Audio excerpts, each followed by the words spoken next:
So yeah, that was the religion of the people, and yeah, I had to reset the Ustream. So that was religion of the people, and when you're talking about, you know, what happens after that, or how people are classified, that's going to come into the mix when you're talking about these documents and these times, right?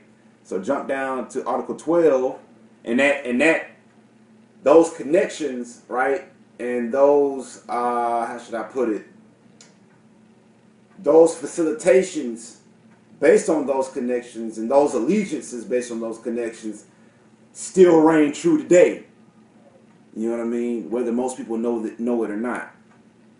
You know what I mean? Those lineages still exist to this day. And we know Christians exist. All right?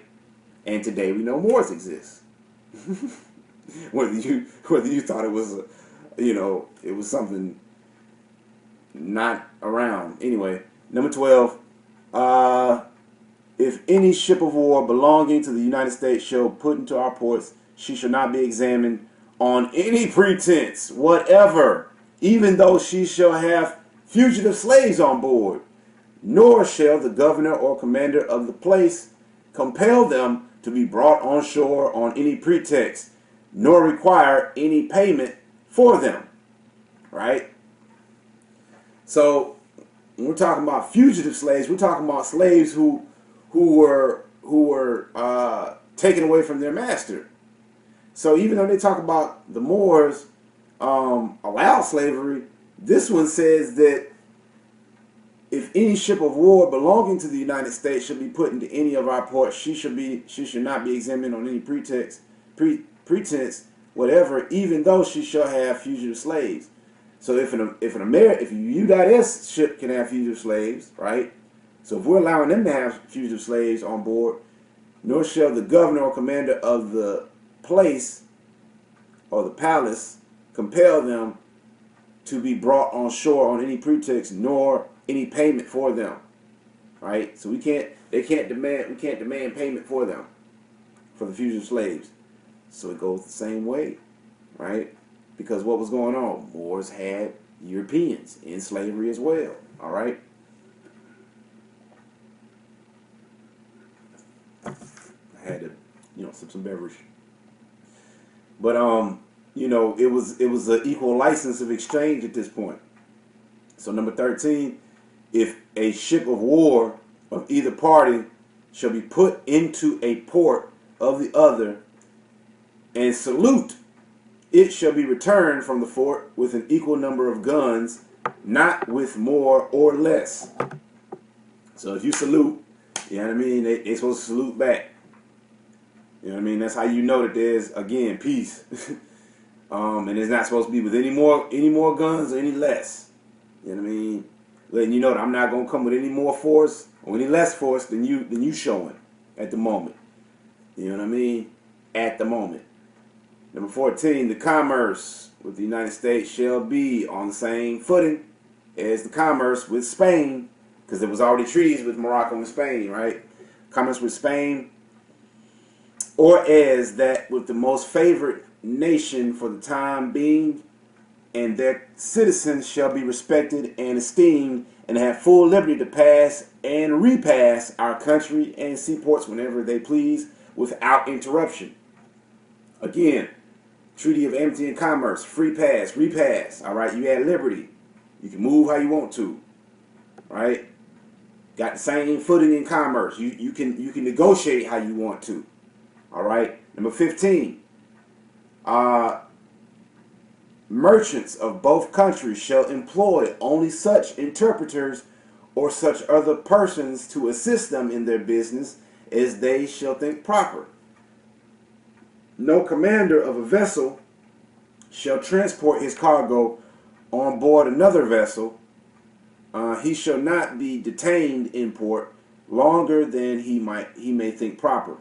And all persons employed in loading or unloading goods or any other labor whatever shall be paid at the customary rates, and no more and not less. So you can carry it on whatever ship, carry it however you want to, whatever means you want to, and you're not supposed to be detained in the ports. You're not supposed to be detained. You know what I mean? It's clear, pretty clear. 16. In case of a war between the parties, the prisoners are not to be made slaves. So this is what I was, going back to. They weren't supposed to be taking Moors and turning them into slaves. But if you were out there and you weren't trying to claim allegiance to anybody, and you were just out at sea, and they took you as a slave, whether you were Moorish or Christian, all right, you could be made slave. You could be made into a slave at this time. But this is trying to make it clear for people on either side, right? So 16. In case of a war between the parties, the prisoners are not to be made slaves, but to be exchanged one for another, captain for captain, officer for officer, and one private man for another, which most of us today would be considered private men or women, right? Because most people are not in the Moorish government, so to speak. And if there shall prove a deficiency on either side, it shall be made up by the payment of 100 Mexican dollars for each person wanting.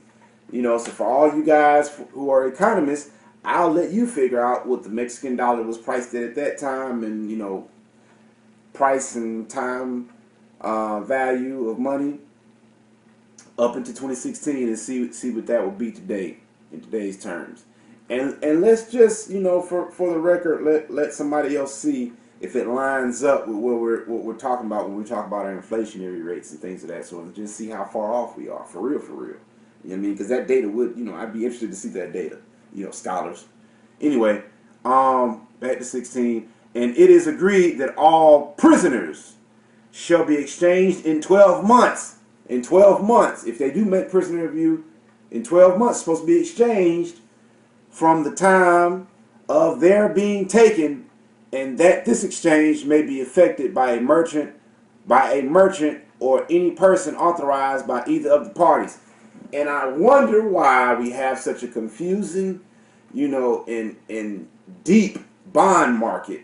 You know what I mean? And why they want you to sign these so-called little pieces of paper with these bond, creating these bond instruments, right?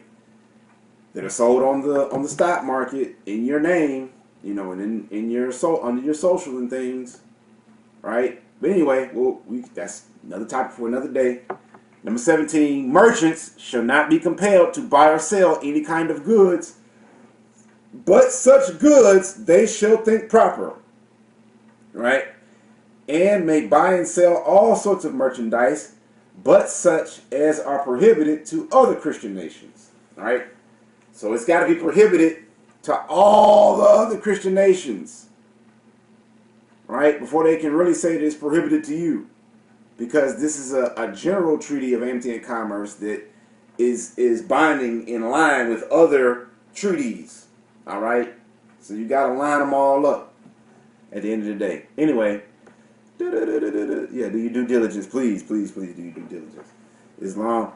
18, all goods shall be weighed and examined. So this is going back when we talk about a barter and a trade system. All goods should be weighed and examined before they are sent on board, and to avoid all detention of vessels, no examination shall afterwards be made.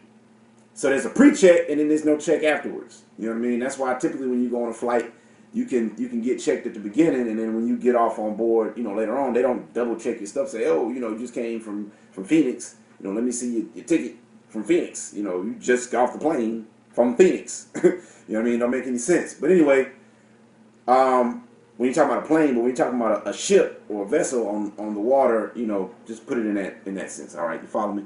Anyway, unless it shall be first proved.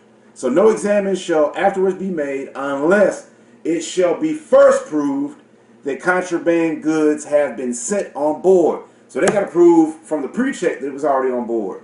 In which case, the persons who took the contraband goods on board shall be punished according to the usage and custom of the country, and no other person whatever shall be injured.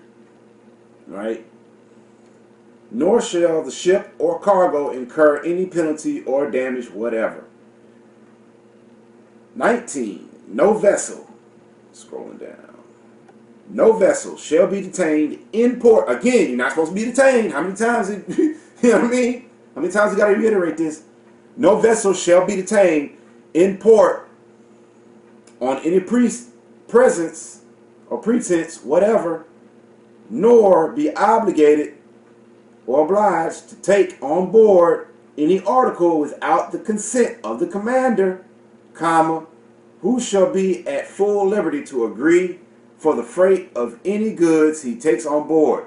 So this is getting into what I was going back from day one, you know what I mean, when I was telling you guys about your language, you know what I mean, and when I was talking about how when they ask you these peculiar and particular questions, you know what I mean, and depending on how you answer these peculiar and particular questions with particularity, they will assume or presume jurisdiction or a lack thereof, and they will act accordingly if they are aware.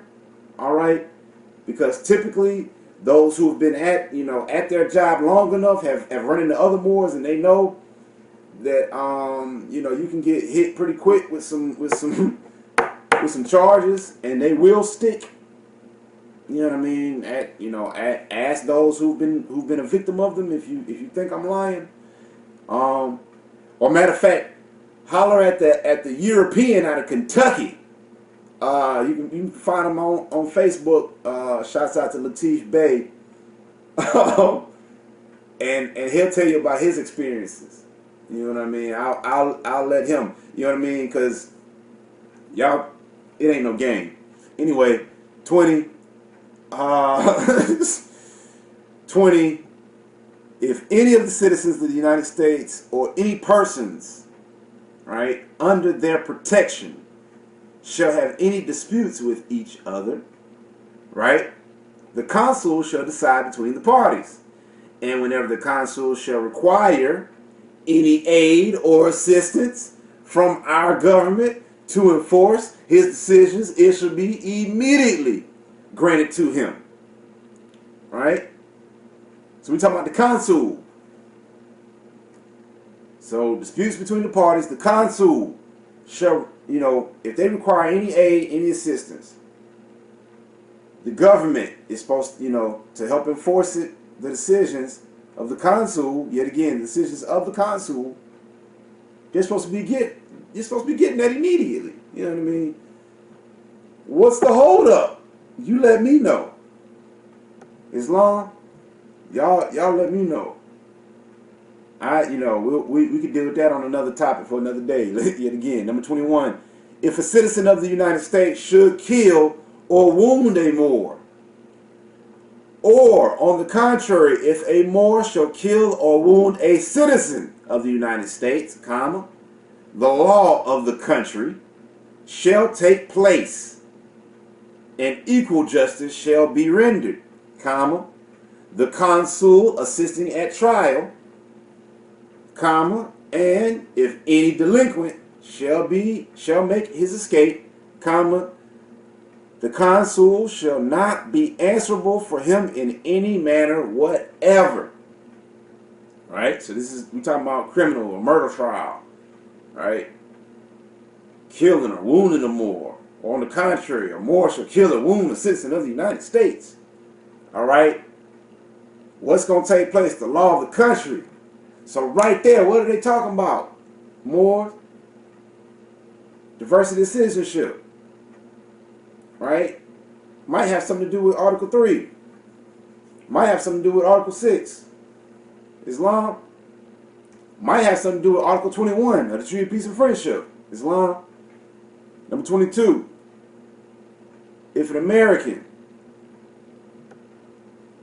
shall die in our country and no will shall appear. So we're talking about trust in states here. No will shall appear, comma, the consul shall take possession of his effects. And if there shall be no consul, comma, the effect shall be deposited in the hands of some person worthy of worthy of trust, comma, until the party shall appear who has a right to demand them, comma. But if the heir to the person deceased be present, comma, the property shall be delivered to him without interruption, semicolon. Right, so this is a qualifier now.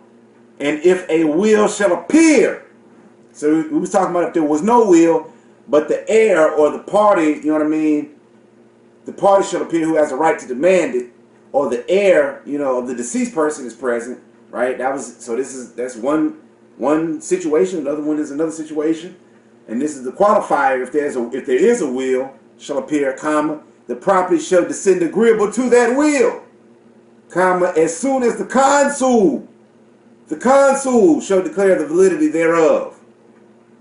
All right. Speaks for itself. The consul's got to declare the validity, right? And if the will's there, it's got to go based on that will. We've got a treaty here. It's making it very clear how these things are supposed to go and what happens every day. You know what I mean? Unconscious Moors, they die. Their estates get converted, sometimes liquidated for the moment, and then it goes, well, I'll let you go through that whole process. But basically, the courts hang on to it, and they get their cut off top, all right, and then they divvy it up and they pass it on back to you after everything's done, all right. So you gotta really stay on top of what happens with your property. Because once it happens and you don't have it lined up the way it's supposed to, it could go to the state and they just soak everything up. You know what I mean? And we're almost done here, so let's just go on and finish it out. Number 23. The consuls of the United States of America shall reside in any seaport of our dominions that they shall think proper, and they shall be respected and enjoy all privileges which the consul of any other nation enjoy. And if any of the citizens of the United States shall contract any debts or engagements, right? Shall contract any debts or engagements. You've heard that language. The consul shall not be in any manner accountable for them, comma, unless he shall have given a promise, right, in writing for the payment, promissory note, or fulfilling thereof, actions, right, comma, without which promise in writing, no application to him for any redress shall be made. So when Moors are demanding contracts, when we're demanding, certain rights and obligations, or when other people are putting certain demands and obligations and ignoring certain rights, for us, Article 23, you got to show it to us in writing. You got to show us a promise in writing, right? For the payment or fulfilling thereof, without which the promise in writing, no application to him for any redress shall be made.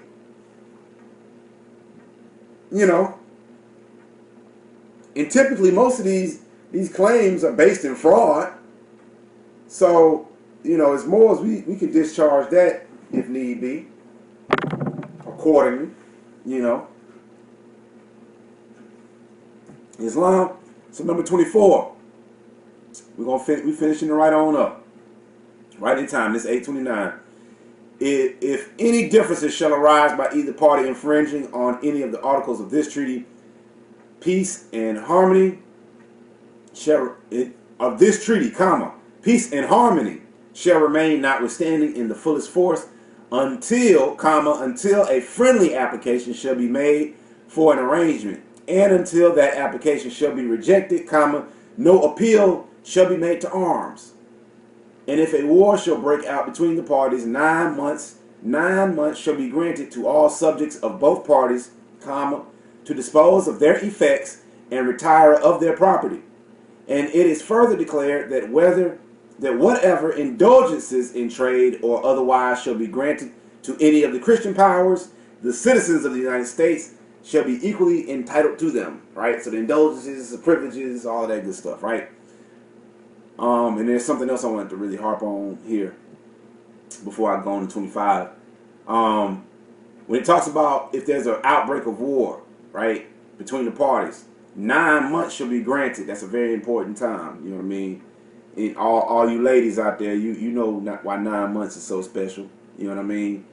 But we talking about it in Article 24. 9 months are granted to all subjects of both parties. So everybody's getting the opportunity to dispose of their effects and retire with their property. And that's going back to what we were saying before, where if the treaty is broken for any reason, if you don't want this treaty to go forward, you've got 9 months to dispose of your effects, which is your property, and your effects and all things you own, and retire your property, meaning give it up, relinquish.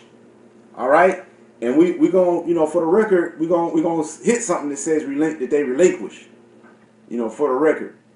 All right, so number 25, this treaty shall continue in full force, with the help of God for 50 years.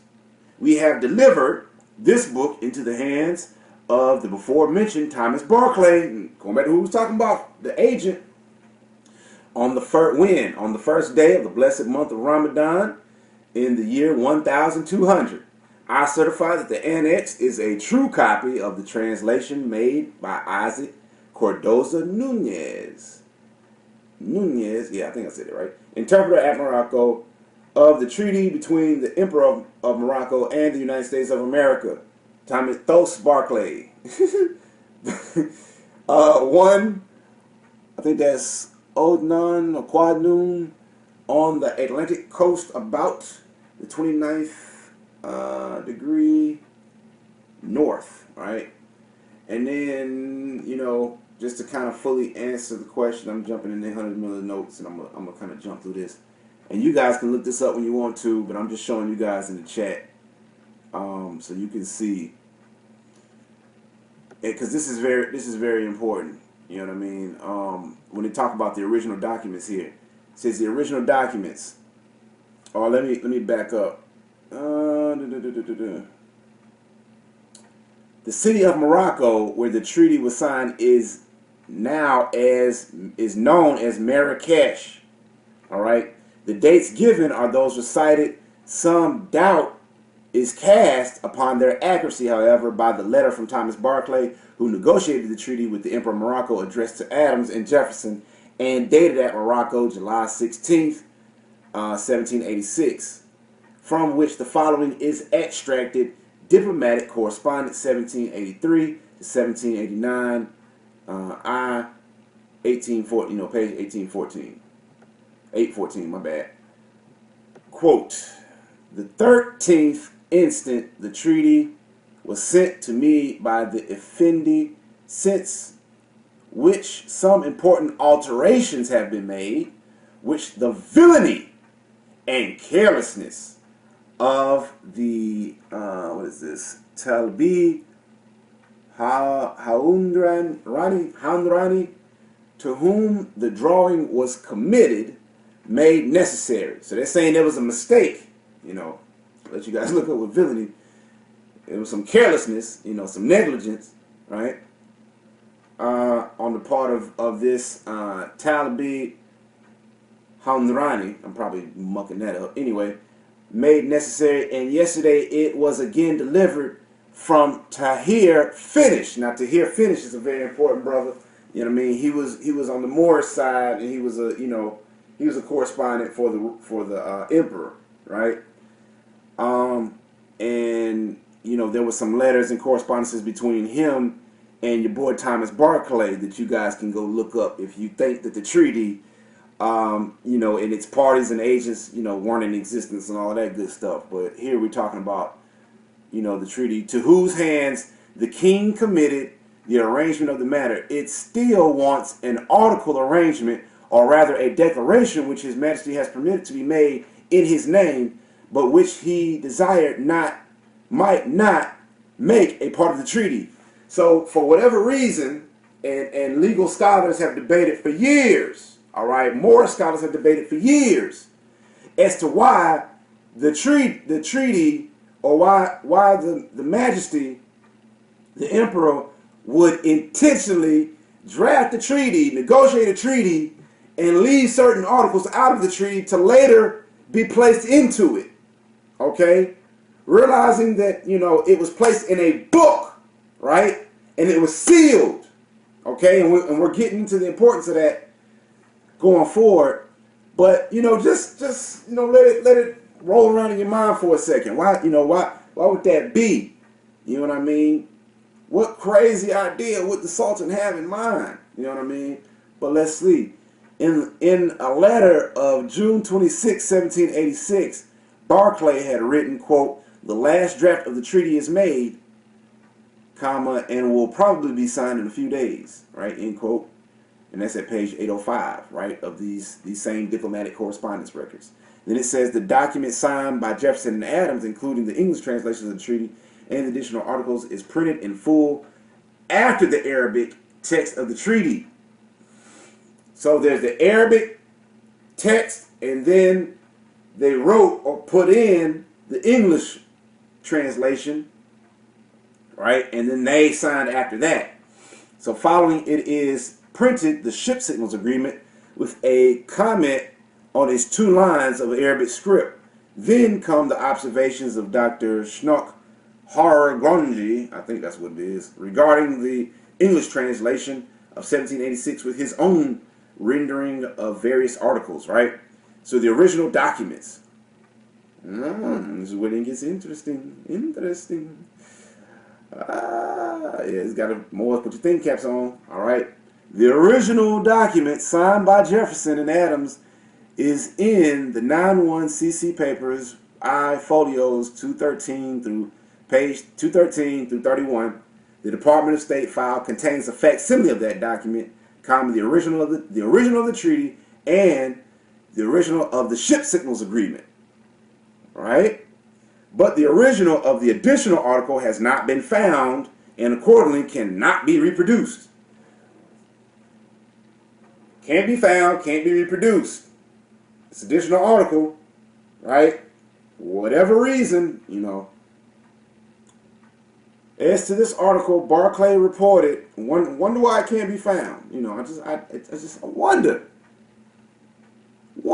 As to this article, Barclay reported, quote, in a letter to Adams and Jefferson, October 2nd, 1786, diplomatic correspondence, 17, and this is just, you know, the site right here that I'm reading out for the record for y'all on Ustream and YouTube, 1783, 1789, volume 2, page 695. The original of the declaration made by Mr. Finnish could not be placed in the same book with the treaty sealed by the emperor. Why? The Moorish forms not permitting it. Therefore, Mr. Finnish wrote it in another book, which I had placed in his hands with a copy of the treaty for examination, in order that he might certify the verity of it, lest any accident should happen to the original, which book with authentic copies of the other papers remains in my hands. Then it says the original of the additional articles appears to have been enclosed in a letter from Thomas Barclay to Jefferson, dated at Madrid, December 4, 1786, signed copy in 9-1 CC papers, right? Y'all see that, okay?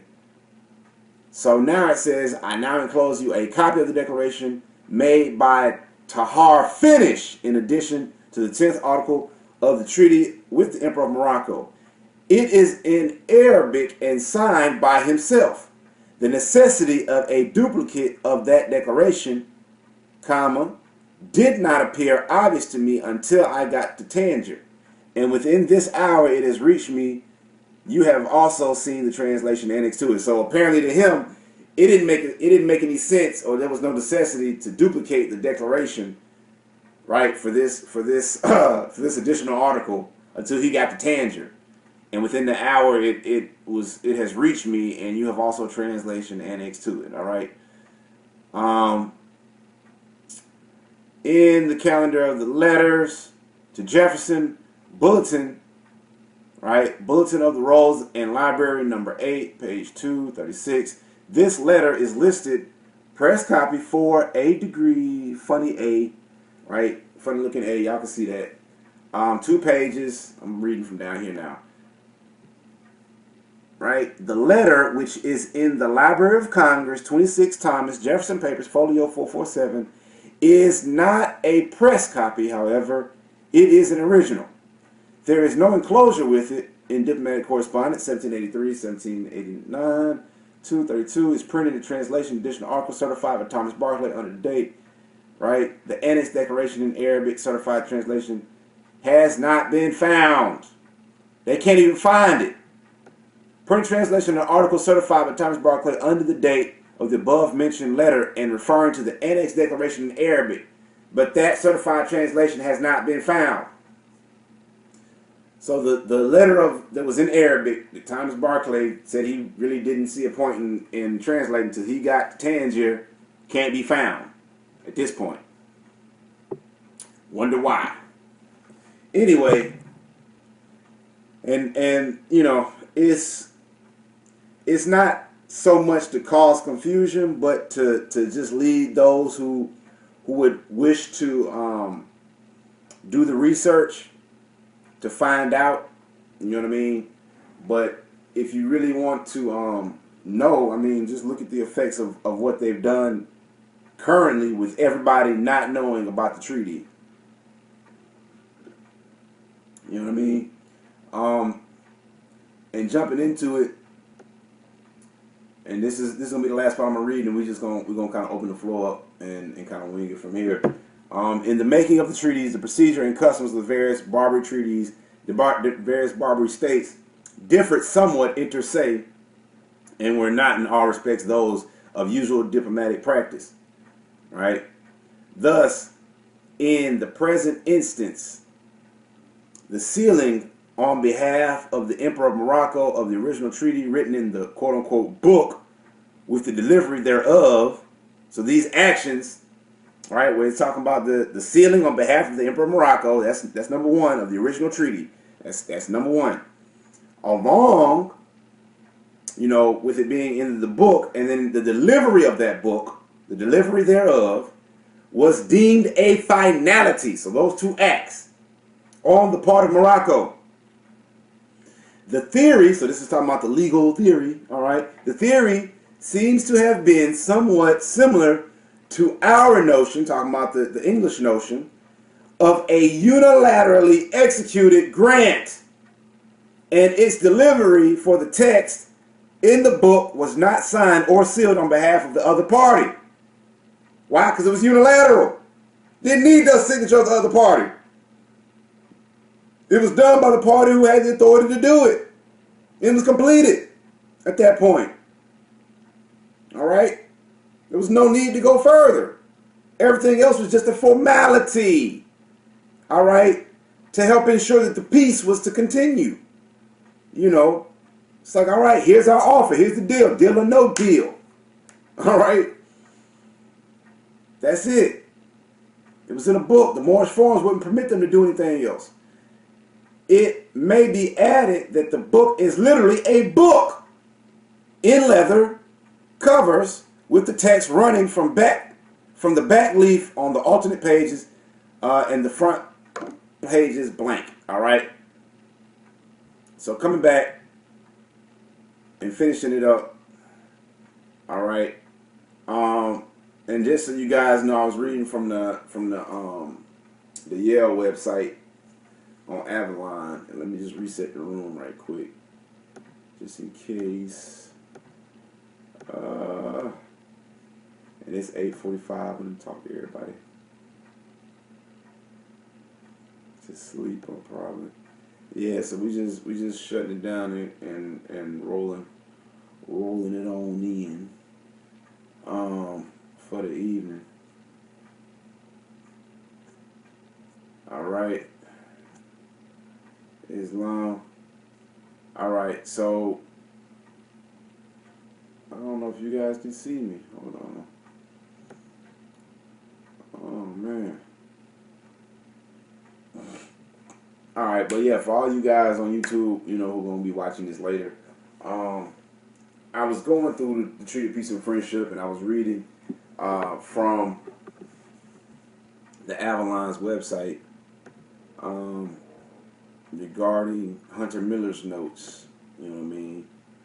And that's just background data for all you nerds out there, you know, who want to do further research on the treaty. But all of this is on the record. It's all been, you know, like I said, there before. Like I said, that was reading from the Yale website. There's other versions out there. You know what I mean?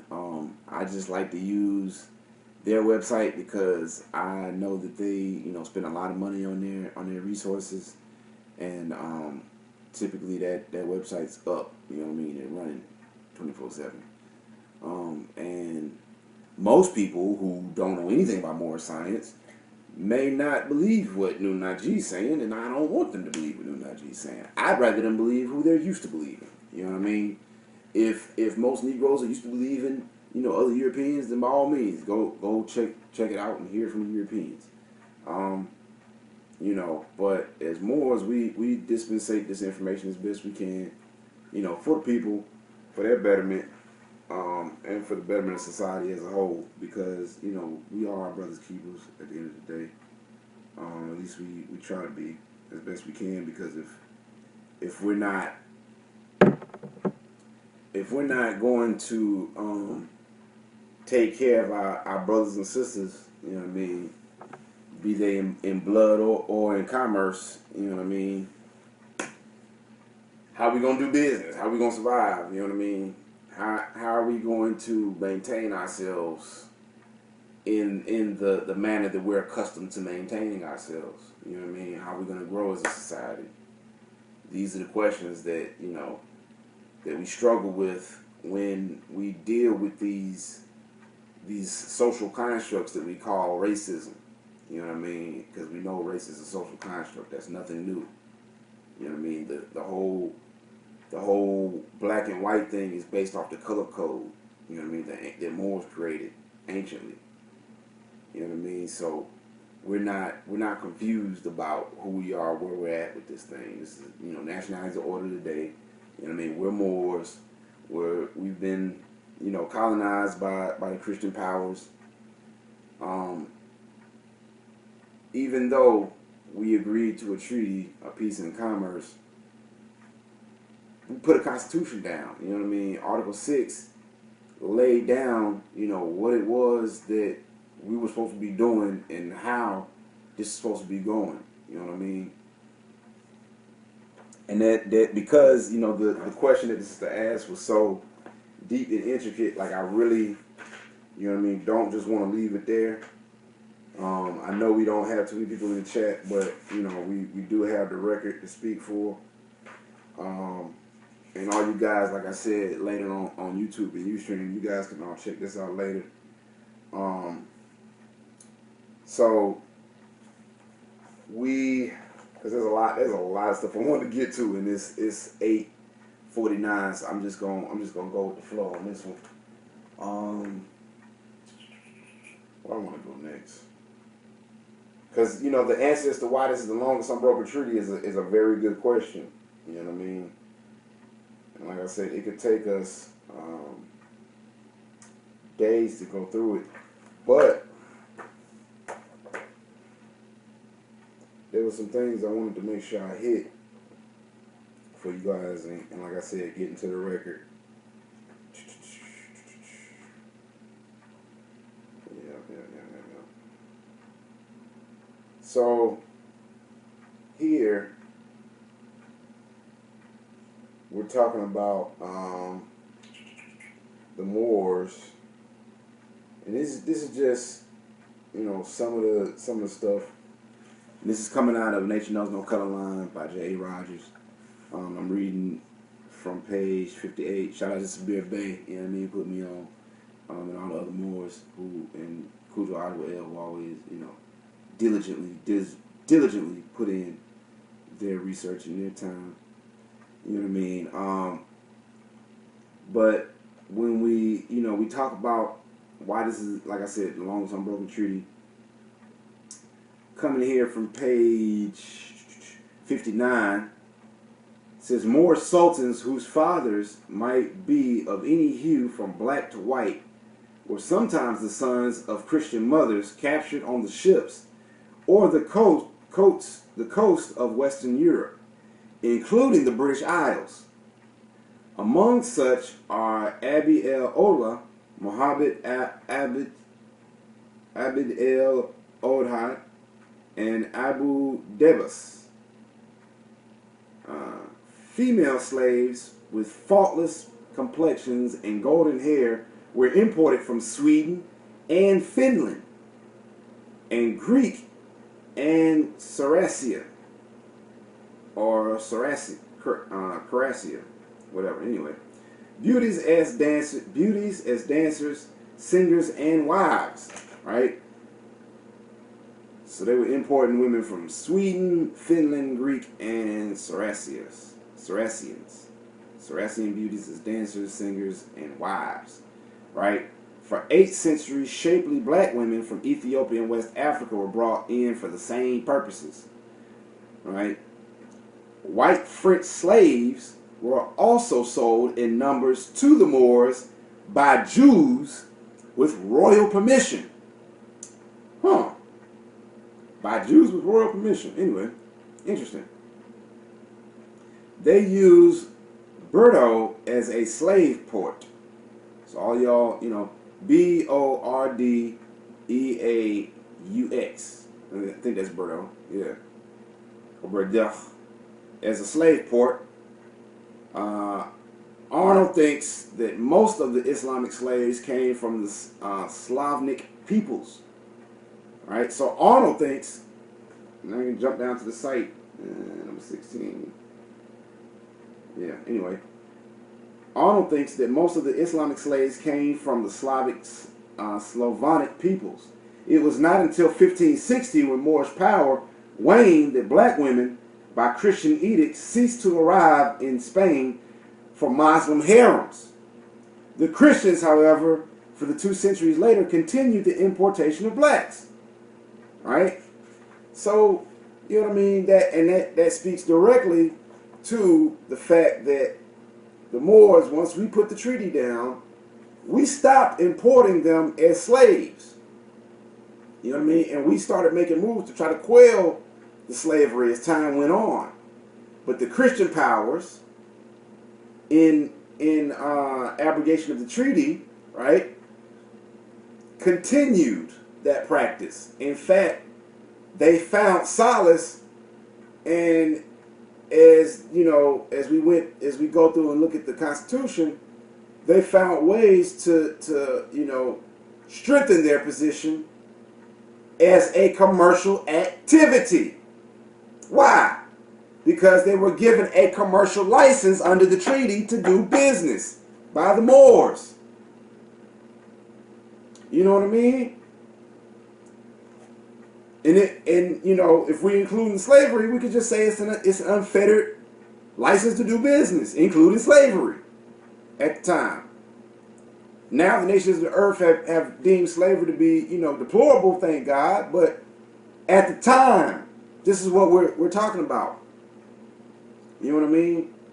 But as a people, we've agreed to abolish that, so now that is no more. But the European powers in place in the U.S. are doing what? Still maintaining colonialization. They're still maintaining those vestiges of control, of which were established by the colonial powers. which they themselves have said that they relinquished. Where? You know what I mean? At AA 222141, right? Let me just pull this up for the record. You know what I mean? You guys, you can go look this up wherever you want to.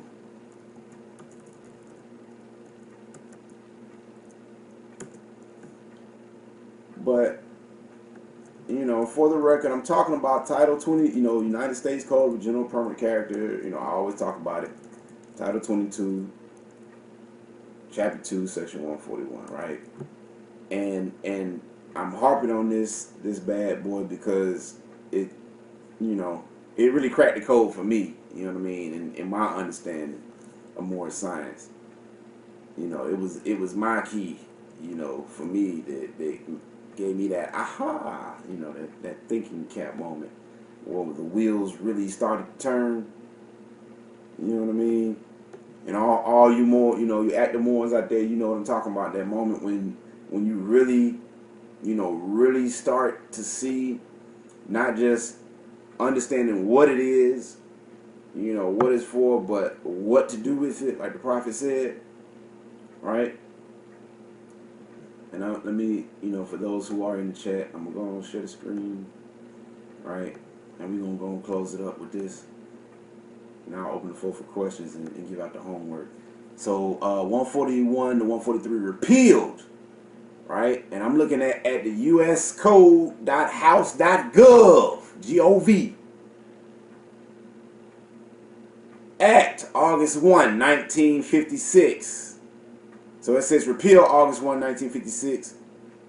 Repeal sections 141 to 143 effective upon the date which the president determined to be appropriate for what? Excuse me. The relinquishment of jurisdiction of the United States in Morocco. Jurisdiction of the United States in Morocco was relinquished by memorandum of President Eisenhower dated September 15, 1956. Notice was given to Morocco on October 6, 1956, and all pending cases were disposed of by 1960. See Bulletin of the State Department, Volume 23, 903, page 844. All right?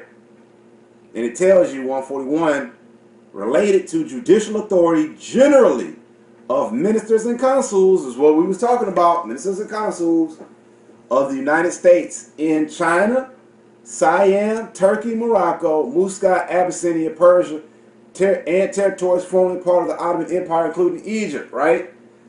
Why? Because they're taught this section dealt with the rights that they were given to United States consuls.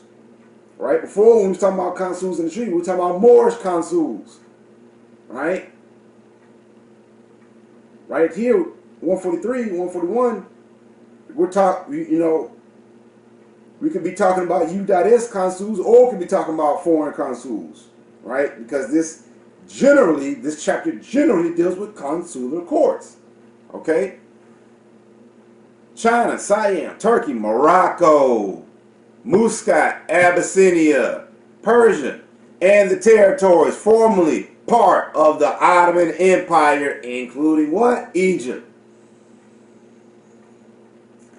I think it speaks for itself. 142, related to general criminal jurisdiction of ministers and consuls of the United States. 143, related to general jurisdiction of ministers and consuls of the United States and venue in civil cases. So 142, criminal jurisdiction for ministers and consuls. 143, civil jurisdictions for ministers and consuls. 141, generally jurisdiction, you know what I mean, for ministers and consuls. And that act was repealed.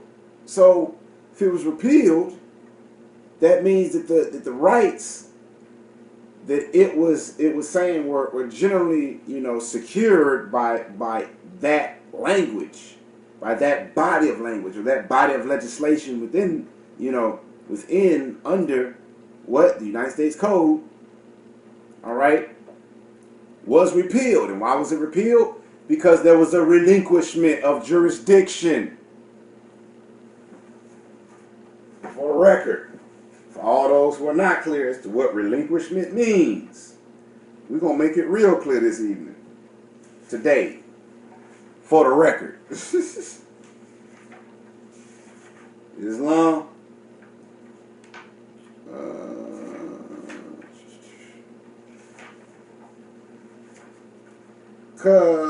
So, you know, because when people are out here, you know, talking about treaties and talking about constitutions, they don't know, you know, what the heck they are talking about.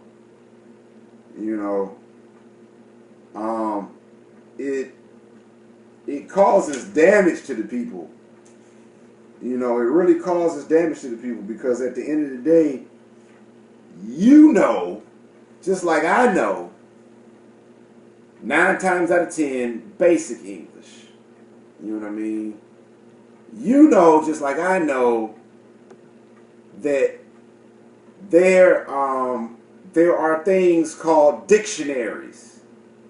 All right?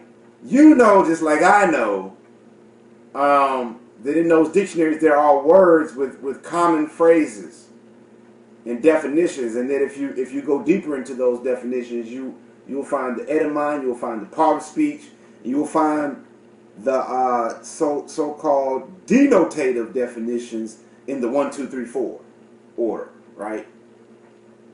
Ascending, descending, depending on you know how it's given.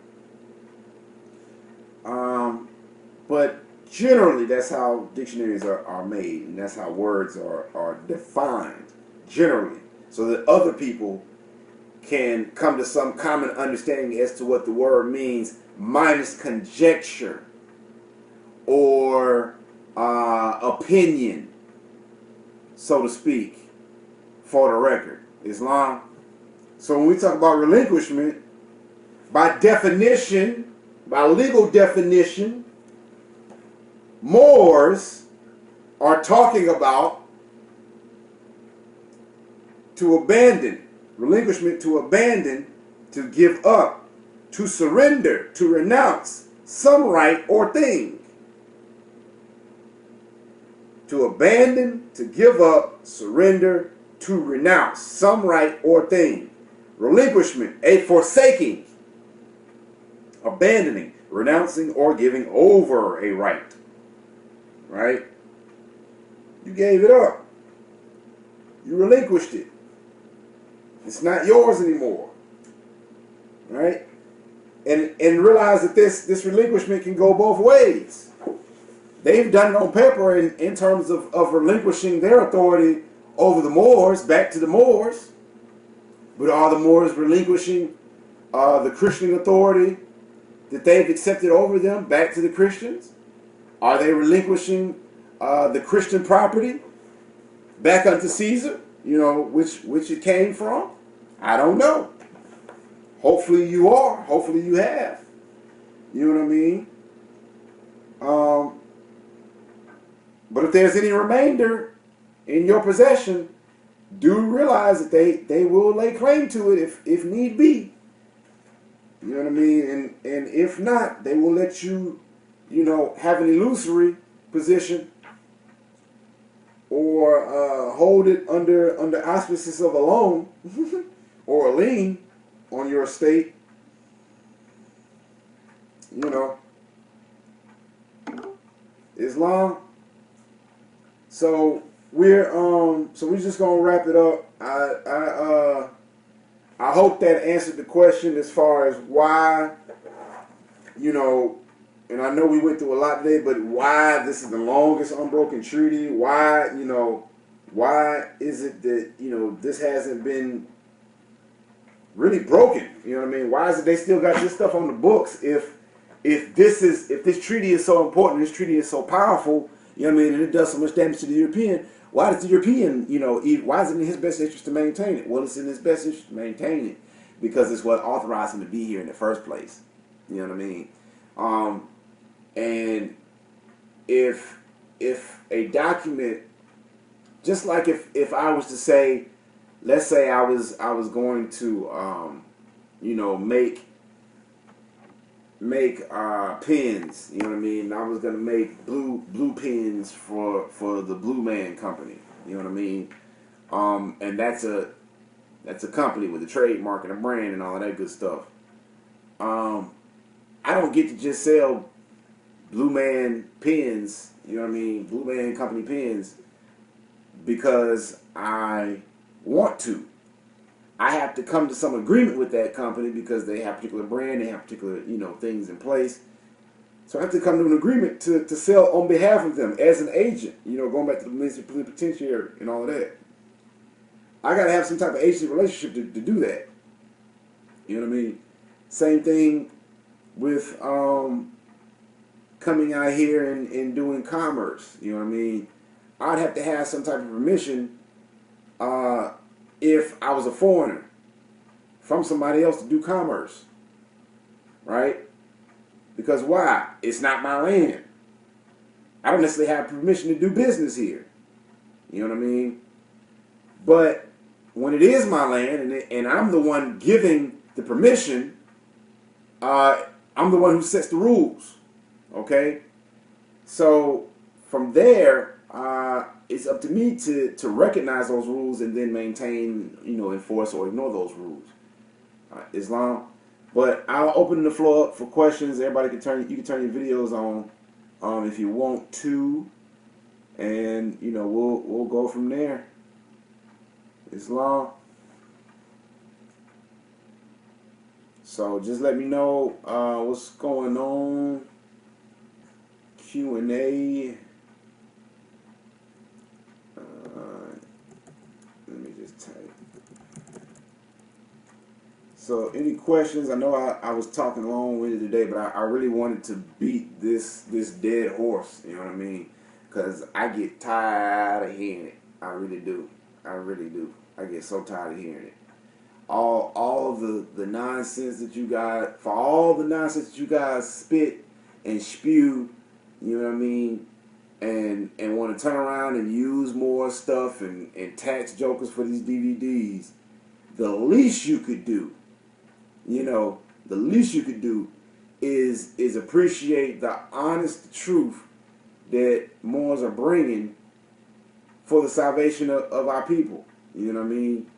Of whatever, in between hue and classification that you want to be, we call you Moors. You know what I mean? You may answer to a different name. We call you Moors. Islam. Yeah, I just, I really didn't have much else as far as things to put on the record. I could go further. I could put a whole lot more on the record. You know what I mean? But I think that pretty much could sum it up. 2 hours is good enough. But hey, maybe I'm wrong. Maybe we'll have to come back and do this again later. But hopefully not. Hopefully this kind of sets it up and makes it, gives us a firm foundation and understanding as to what the treaty is, its importance. You know what I mean? When you go with last week's class and this class, you should start to see a certain correlation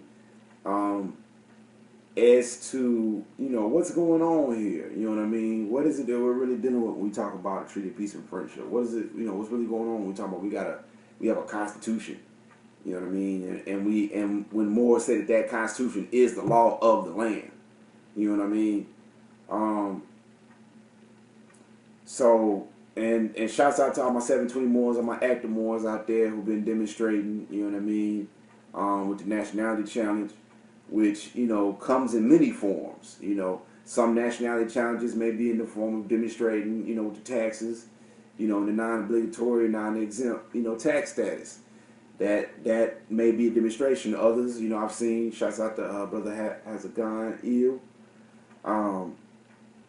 He demonstrated, with the mail, you know what I mean, and the correspondence with that, and how to deal with debt collections and, fraudulent bills of attainder, Islam.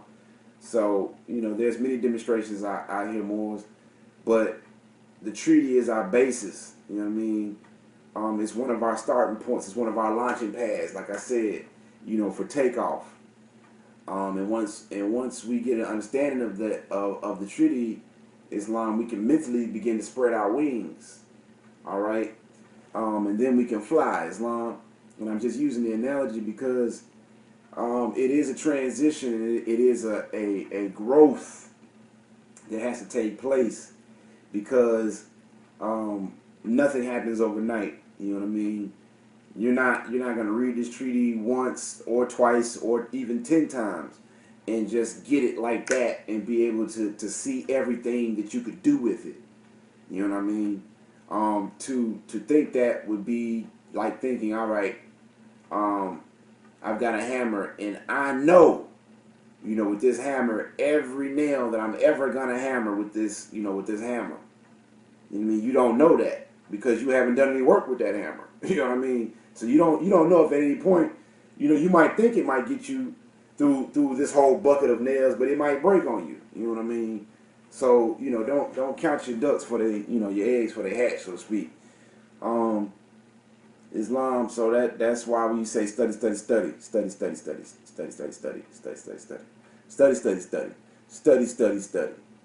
You know what I mean? And when Moors want for details, like, what do you mean study? You always talk about study. Right? What do you mean study? We talk about RV Bev publications. We talking about MoorisDirectory.com. We talking about, all those, MoorisCivilLiter.net. You know what I mean? Moorish Public Records, Islam. We're talking about all those, de jure organic Moor sites that we get information from, and we take that information, we turn around and we apply it to our lives for the betterment of our lives. You know what I mean? Islam. And there's a lot of people who will have different versions of what the Prophet said and did, and they will boost themselves to positions and honors and titles that really aren't necessary. You know what I mean? Either you're honorable or you're not. You know what I mean? At the end of the day. And if you're in dishonor, what are you doing to get back into honor? You know what I mean? What are you doing to show your allegiance? Whether you're on the Christian side or the Moorish side, going back to the topic of the day. You know what I mean? Because there are people in the middle who are just pure anarchists, who don't want any type of peace. They just want, chaos for chaos sake. And they can, take advantage of things in the midst of that chaos, in that storm, so to speak. But we really have to, as a people, come to some firm agreements and understandings as to what we want to do, who we want to be, you know what I mean, and how we want to operate going forward. Now, we've got these treaties that are very clear, you know what I mean, and based on that treaty, we do have an opportunity to negotiate, you know what I mean, but all parties must be respected.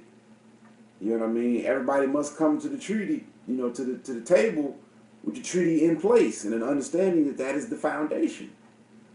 You know what I mean? That's the foundation of our foremothers and forefathers, so it has to be the foundation today. You know what I mean? That's where we left off last.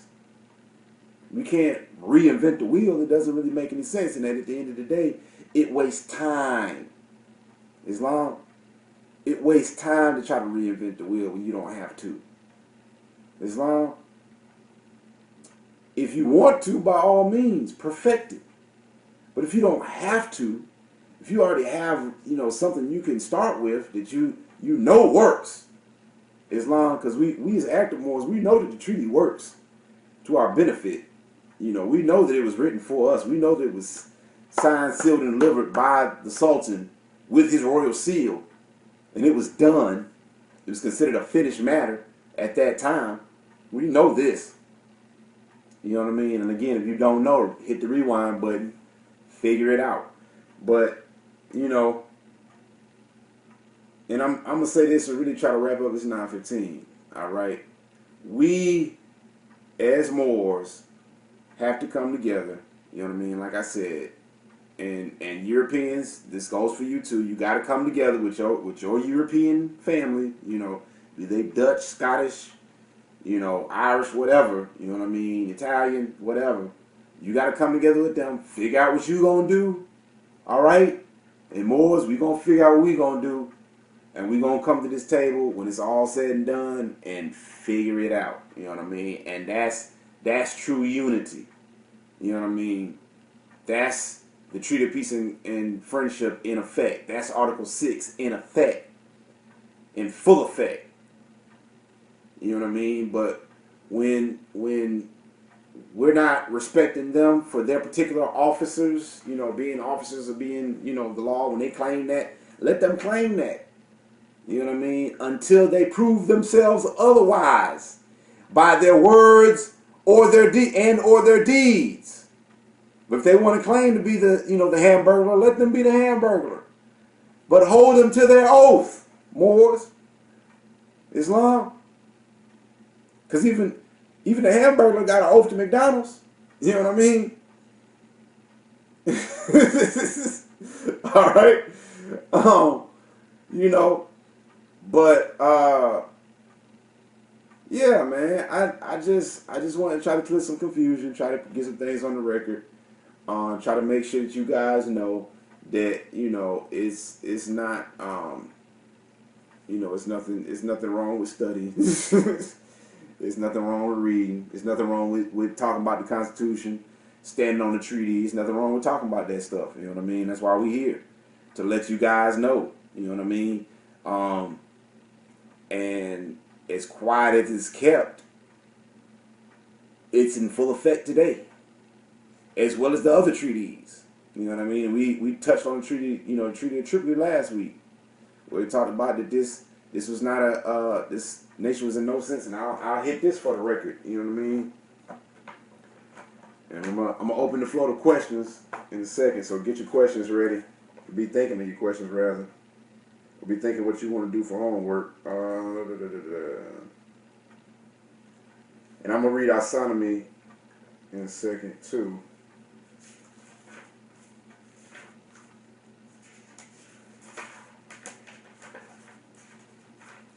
Because, you know, as Moors, we really have to keep some things in mind. Like I said, it's never going to come from one sitting. It's never going to come from one, you know, instance. We have to keep repeating it, get redundant with it. You know what I mean? I know it hurts, and sometimes it's sickening, you know, for some Moors. But we gotta make sure it stick.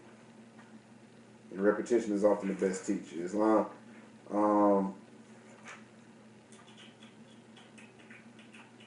Some people, you know, some people are gluttons for pain, and if that's you, then, you know, some folks are hard headed. You know what I mean? It happens. So that's not that. I'm looking for it. Hold on. How much is it? Islam. Thank you. So let's keep Peace of Friendship. I'm looking for the Treaty of Tripoli, this article right here. All right, here we go.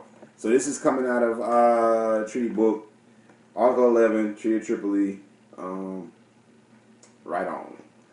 As the government of the United States of America is not in any sense founded on the Christian religion, as it has in itself no character of enmity against the laws, religion, or tranquility of Muslimin, and as the said states never have entered into any war or act of hostility against any Mohammedan nation, it is declared by the parties that no pretext arising from religious opinions shall ever produce an interruption of the harmony existing between the two countries.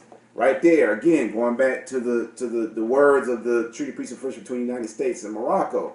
Right? So this is Treaty of Tripoli, Treaty of Morocco, same thing. Right? Nothing is supposed to break this peace up. Nothing is supposed to break this harmony up. You know what I mean? And going back to the beginning of the treaty, again, it said that it was supposed to last, it's supposed to remain permanent to this. In the name of Almighty God, this is a treaty of peace and friendship established between us and the United States of America, which is confirmed and which we have ordered to be written in the book and sealed with our royal seal at our court of Morocco in the 25th day of the blessed month of Shaban in the the year 21,200, trusting in God, it will remain permanent. All right. So if it's gonna remain permanent, it's gotta remain permanent. We can't break it, man. If we're gonna break it, we gotta come to the table to break it. We can't just on our own accord do this thing. All right. Islam. So with that being said, I will leave it with that, and I'm gonna open up the floor for questions. You can turn on your video and your mic. Islam. Sis. So ask your questions. You know, make sure that you and again, just so you guys know, this is, you know, I guess you could say this is an active Moors production. You know what I mean? Moor's book, Moorish directory, activemoors.com. All right. You know, this every Friday, 6:30. We try to do it till about 8:30 Eastern Standard, but today I think we went way over. We went about an hour over. And that's just because, you know, we were just, you know, vibing and grooving today. But yeah, keeping it moving. If there's no questions on the floor, I just wanted to, you know, just let you guys know, give you an update. As for everybody that wants to get LinkedIn and caught up with us, make sure that you either drop a comment if you're seeing this on YouTube. You know, you can either message me on there, or you can hit me in the comments here in the chat. You know, drop your email. Make sure you do that so that you can get linked in with us at activemoors.com. That way you'll be up to date with all of the latest and greatest that's going on there. Next class. Yes, that is a good. Any questions? That's what I usually base the classes on. What's your questions? Islam? I like debate.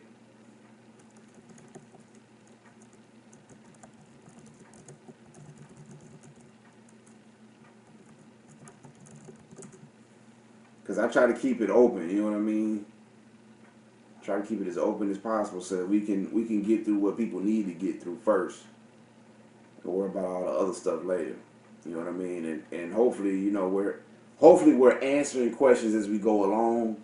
You know what I mean? And that's why sometimes you'll see me pause and I won't just read stuff straight through because, you know, for whatever reason, something's telling me, hey, you gotta, you know, make sure that they're clear on this. You know what I mean? How to come out? Well, how to come out of dishonor. All right. So how to come out of dishonor, we will cover that. I.e. privatizing. So yeah, we'll cover all of that. All of that comes through nationalization. You know what I mean? All of that comes through your nationalization. In your national activities as a national and doing things with your other, you know, with your national family. That is predominantly how you come out of dishonor and how you know, privatize your activities, so to speak. But yeah, we can get more into the technicals next week if you want to. But that's just, you know, how you put it. That's how you put it in the chat. You're saying dishonor, i.e. privatizing. So yeah, we can talk about the technicals of all that good stuff next week. A lot of processes, but it's hard. Yeah, and really and truly, and this is just to give a heads up, you know, to all you dirty Moors out there. Really and truly, the process of you know, coming out of dishonor and all of that stuff is the process of nationalization. You know what I mean? Because and this is kind of going back to what we were talking about, you know, prior to, you know, when we got the recordings going and everything. When you're talking about, you know, being anything other than a quote-unquote Christian or Moor, all right, in Northwest Amexem, you can be classed as, you know, in international law, as an enemy combatant. You know, when it's unknown whose flag you're flying under. So when you get classed as an enemy combatant, i.e., through the tag labels, branded Negro, black, or colored, you know what I mean? You're an undesirable. You're an enemy to the state. All right? You're in dishonor. Okay? But once you nationalize, right? And nationalization meaning the process of coming out of that ignorance, of not knowing, to realizing that you're an heir of a vast estate that's been disinherited by foreigners. Okay? That once you come through that mental process, and then after having that mental process, you come to the conclusion that yes, I am an heir. Yes, I am a Moor. You know what I mean? And you see your connection to that lineage, right, in Northwest Amexem. You would then take it upon yourself, in recognition of that act of dishonor that was done upon you, and those marks that were placed upon you, make or fill out a writ informing others as to a name correction, right? And we can go through that in a class. And matter of fact, I think that's what we'll focus on next class, is going through the name declaration first, and then we'll go through the Judicial Proclamation. Okay? So because in reading through that writ and in understanding that writ, you will learn about the process of coming out of dishonor, because it will raise your mind out of its lower self in the thoughts which put you in dishonor in the first place. Because it's your thoughts, it's your actions, it's your lifestyle, your mannerisms, what you put on paper, what you're saying to these people, that's putting you and keeping you in dishonor at the end of the day. You know what I mean? And I could simply say your verbalisms, but that that wouldn't sum it up. You know what I mean? I could simply say your mannerisms, but it wouldn't sum it up. You know what I mean? So we're gonna touch on that next class. So I think that'll be the homework, and I will put for the homework a template, and all you guys out there can look on RV Bay, if you want to, but I'll put a template of the name, the latest and greatest name declaration, and I do the Judicial Proclamation just for the heck of it, so you guys can study that for the next week. And so for the next 2 weeks now, we already got it lined up. We're gonna do the name and Judicial Proclamations, all right? And we're gonna go over those, and we're gonna clear up all the confusion, and hopefully try to kill all the other confusion about the packages and all of that good stuff. Because all the package is what you get in the mail. That's the package. You know what I mean? Whatever you get in the mail. So if you want it, if you want me to send you something, you want to mail you something, I'm gonna put it in a box typically, because I don't want my stuff to be broken when I send it. You know what I mean? And I'm gonna get them to put fragile on there, and then I'm gonna put it at the mailing location or whatever, and then I'm gonna send it to you. And then when you get it, you're gonna open it and be like, oh man, what's this from Najee? It's his package. All right. That's the only package I've ever gotten from RV Bay. Now, what I've heard about from dirty Moors, outside, of things, who will take the documentation that is offered on their website for free, you know what I mean, available to anyone who has a printer, you know what I mean, who has access to a printer to download and make a copy for themselves, all right? I have seen them take that information that they have offered out there and offer it to people who do not know about the website, as if it was their documentation, as if they put any sweat, blood, and tears into that information, all right, that shows up in it. And oftentimes when I find these versions of, or packages, that allegedly come from Moors or people, claiming to be Moors who are active, they take a condensed version of it. And I'm going to show you how long, and I'm going to show you, when we go into this writ, for those who are in the classroom, I'm going to show you guys, with the screen share, whatever, how long this document is.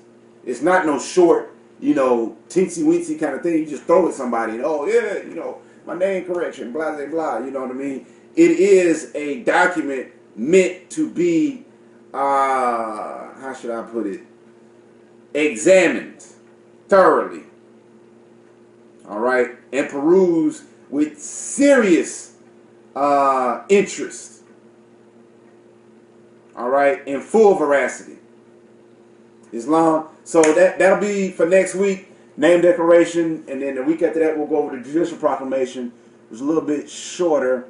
So, yeah, hopefully, you know, we covered and answered that question about why, you know, the treaty is the longest unbroken treaty, you know, of all the U.S's treaties, and so on and so forth. So, you know, it's 9:30.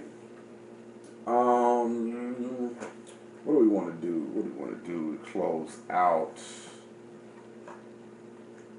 So we want to close out on point.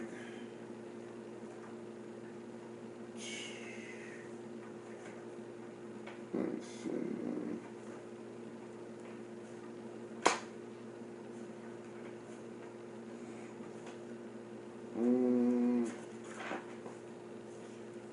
So let me, I wanted to make sure I get certain things on the record.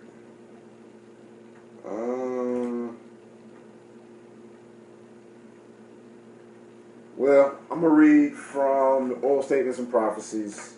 All right. We're going to close out with this. And then kind of, you know, part ways from there. So this is the Oral Statements. Or should I read from the other book? No. So forced to make changes. All right. So this is an excerpt from the Moorish Guide, which was the Moorish newspaper at the time, Islam. Published Friday, September 1928 by Prophet Noble Ali. All right. And in the spirit of this, you know, since, you know, this is at themoors.com and this is a digital form of publication, right? We just feel it's necessary. I think this is why my spirit led me. I don't know. We'll see. Anyway, it is not unusual for a newspaper to make its debut in the city of Chicago. The past years have seen many such come and many such go. The Moorish Guide, taking its initial bow to the public, knows not what the future awaits it. What future awaits it, but throwing its efforts on the sides of right, reason, and tolerance, we hope that we might make the grade. The Moorish Guide enters the field of journalism, quote, with malice toward none and charity to all. It is not our purpose to disregard the work of other splendid journals. It is not our purpose to fail to give due attention and space to all American citizens, individuals and organizations alike. We are working in their chosen fields of endeavor for the progress and development of all American citizens and all American institutions. We hope to cooperate with them in the intensive and grueling battle for universal justice.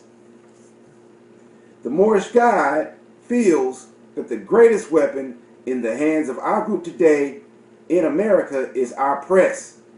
The truth will never be told about a disadvantaged minority by the general press of any country,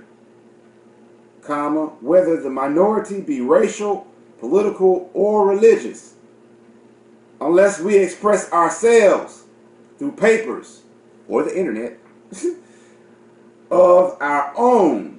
The truth about us will not be told.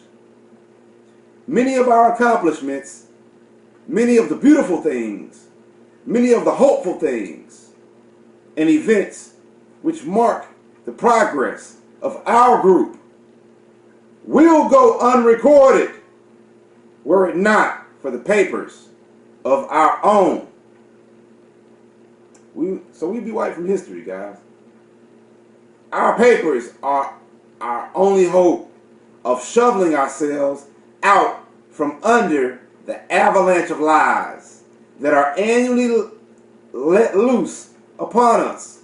Quote, a strong free press is the best possible safeguard of the liberties in general promotion and defense in their interests of strong free people.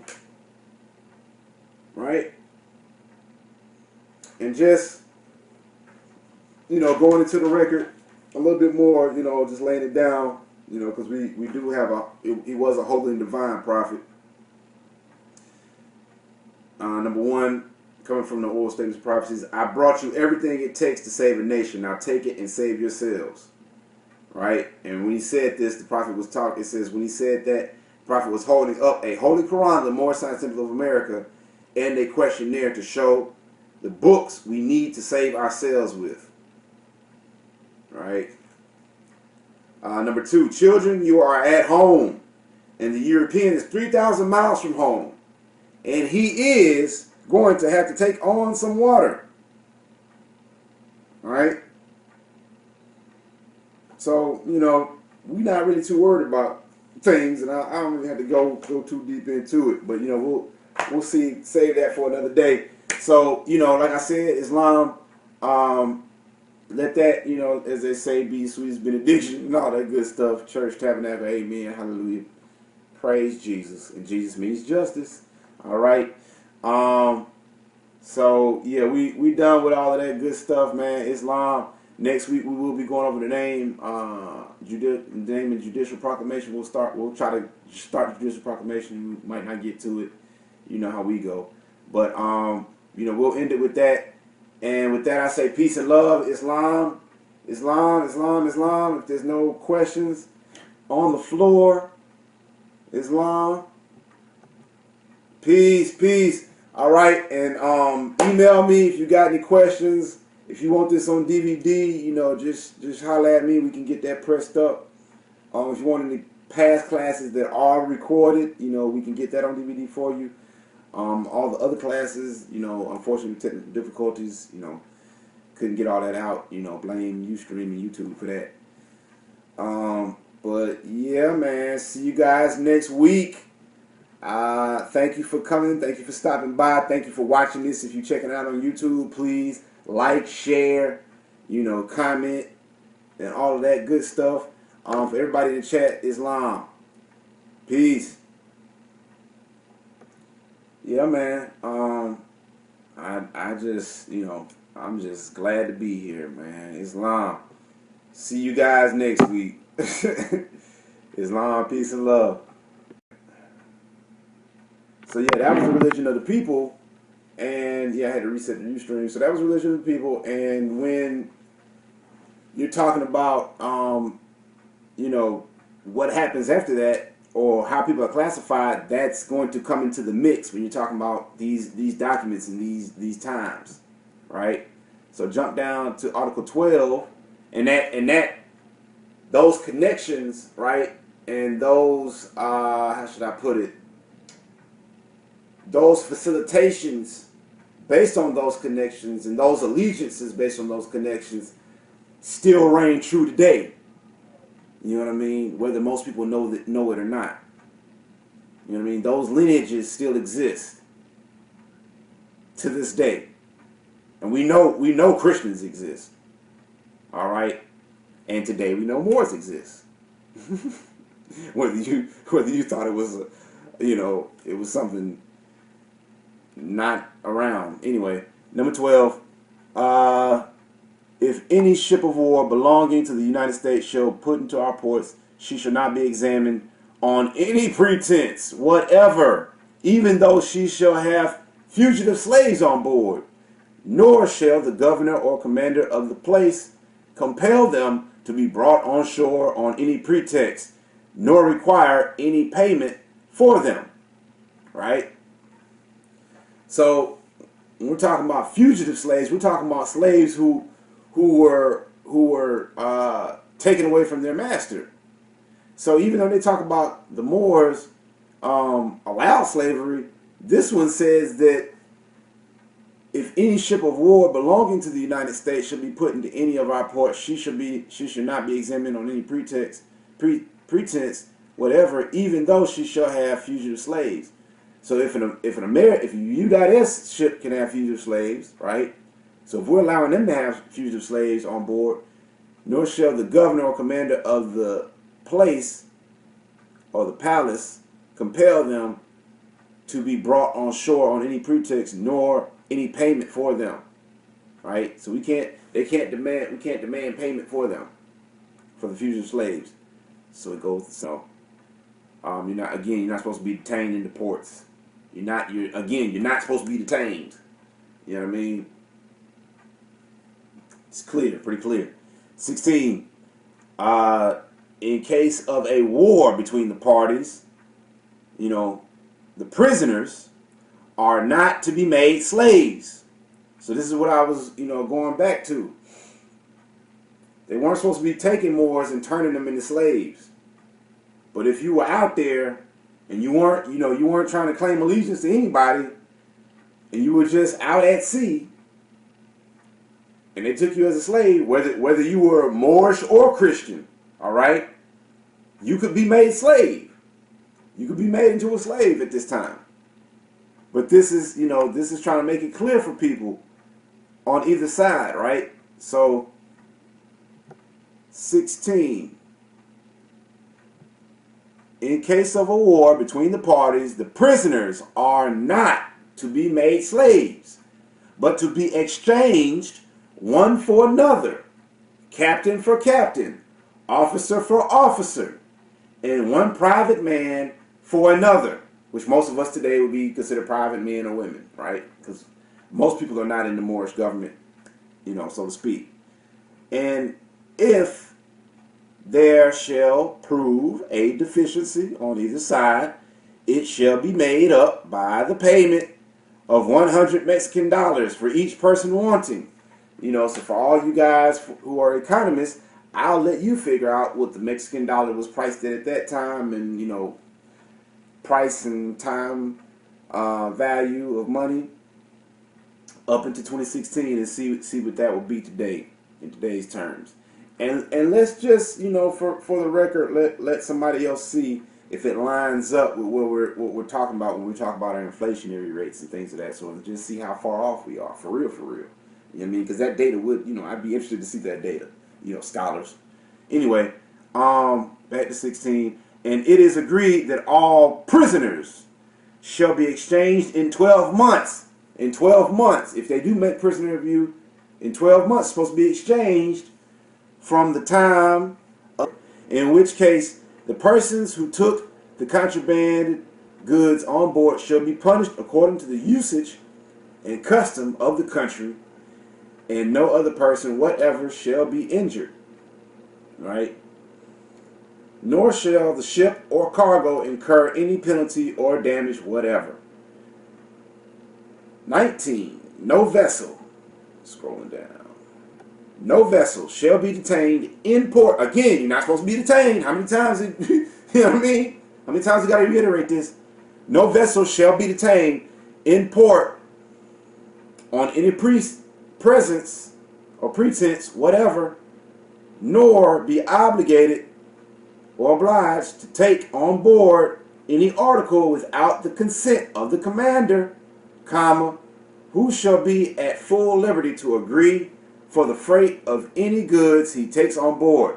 So this is getting into what I was going back from day one, you know what I mean, when I was telling you guys about your language, you know what I mean, and when I was talking about how when they ask you these peculiar and particular questions, you know what I mean, and depending on how you answer these peculiar and particular questions with particularity, they will assume or presume jurisdiction or a lack thereof, and they will act accordingly if they are aware. All right, because typically those who have been at their job long enough have run into other Moors, and they know that you can get hit pretty quick with some with some charges, and they will stick. You know what I mean? Ask those who've been a victim of them if you think I'm lying. Or matter of fact, holler at the European out of Kentucky. You can find him on Facebook. Shouts out to Latif Bey. and he'll tell you about his experiences. You know what I mean? I'll let him. You know what I mean? Because y'all, it ain't no game. Anyway, 20. 20. If any of the citizens of the United States or any person, same way, right? Because what was going on? Moors had Europeans in slavery as well. All right. I had to, sip some beverage. But it was an equal license of exchange at this point. So number 13, if a ship of war of either party shall be put into a port of the other and salute, it shall be returned from the fort with an equal number of guns, not with more or less. So if you salute, you know what I mean, they supposed to salute back. You know what I mean? That's how you know that there's, again, peace. And it's not supposed to be with any more guns or any less. You know what I mean? Letting you know that I'm not gonna come with any more force or any less force than you showing at the moment. You know what I mean? At the moment. Number 14, the commerce with the United States shall be on the same footing as the commerce with Spain, because there was already treaties with Morocco and Spain, right?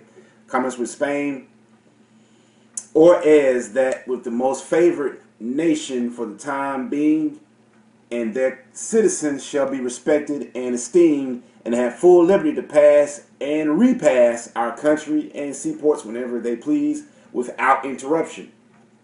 Again, Treaty of Amity and Commerce, free pass, repass. All right, you had liberty.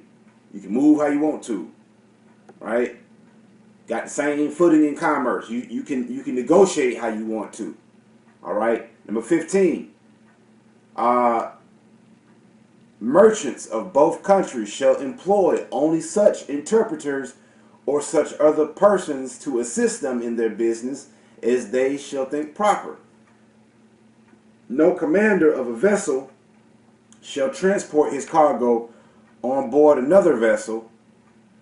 He shall not be detained in port longer than he may think proper. And all persons employed in loading or unloading goods or any other labor whatever shall be paid at the customary rates, and no more and not less. So you can carry it on whatever ship, carry it however you want to, whatever means you want to, and of their being taken, and that this exchange may be effected by a merchant or any person authorized by either of the parties. And I wonder why we have such a confusing, in deep bond market. You know what I mean? And why they want you to sign these so-called little pieces of paper with these bond, creating these bond instruments, right? That are sold on the stock market in your name, and in your under your social and things, right? But anyway, that's another topic for another day. Number 17, merchants shall not be compelled to buy or sell any kind of goods, but such goods they shall think proper, right? And may buy and sell all sorts of merchandise, but such as are prohibited to other Christian nations, right? So it's got to be prohibited to all the other Christian nations, right? Before they can really say that it's prohibited to you. Because this is a general treaty of amity and commerce that is binding in line with other treaties. All right? So you got to line them all up at the end of the day. Anyway, yeah, do your due diligence. Please, please, please do your due diligence. Islam. 18, all goods shall be weighed and examined. So this is going back when we talking about a bartering and a trade system. All goods should be weighed and examined before they are sent on board, and to avoid all detention of vessels, no examination shall afterwards be made. So there's a pre-check and then there's no check afterwards. You know what I mean? That's why typically when you go on a flight, you can get checked at the beginning, and then when you get off on board, you know, later on, they don't double check your stuff. Say, oh, you know, you just came from Phoenix. You know, let me see your ticket from Phoenix. You know, you just got off the plane from Phoenix. You know what I mean? Don't make any sense. But anyway, when you're talking about a plane, but when you're talking about a ship or a vessel on the water, you know, just put it in that sense. All right, you follow me? Anyway, unless it shall be first proved.